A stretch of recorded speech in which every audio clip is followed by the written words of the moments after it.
અડાજણમાં pass permit વગર gas refilling કરતા આરોપી દેમારામ બુધારામ ચૌધરીની પાલનપુર કેનાલ રોડથી ધરપકડ કરવામાં આવી છે।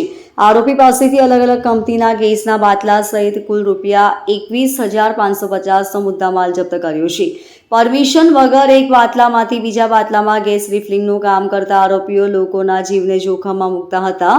પોલીસે આરોપી વિરુદ્ધ કાયદેસરની કાર્યવાહી હાથ ધરી છે।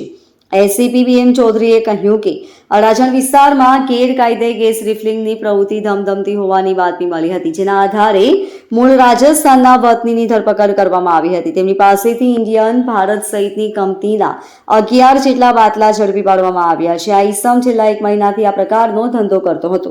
અડાજણ વિસ્તારમાં ગેરકાયદેસર પાસ પરમિટ વગરના ગેસ રિફિલિંગ કરતા ઈસમને મુદ્દામાલ સાથે અડાજણ પોલીસે પકડી પાડેલ છે।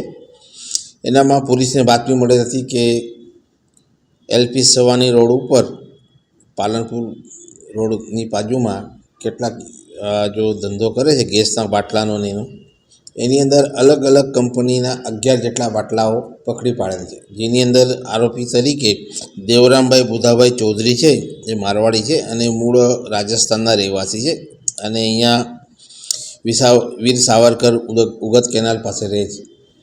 એની ત્યાં ચેકિંગ દરમિયાન અડાજણ પોલીસને બાતમી મળેલ હતી અને બાતમી આધારે ત્યાં જઈને તપાસ કરતાં અલગ અલગ કંપનીના ગેસના બાટલા છે, જેમ કે ઇન્ડિયન ગેસ છે, ભારત ગેસ છે, એના બાટલાઓમાં એ લોકો એકબીજામાં રિફિલિંગ કરતા હતા, જે આધારે પોલીસે એને પકડી પાડી અને 11 જેટલા બાટલા અને આરોપીને પકડી પાડે છે અને 21,550નો મુદ્દામાલ રિકવર કરવામાં આવેલ છે।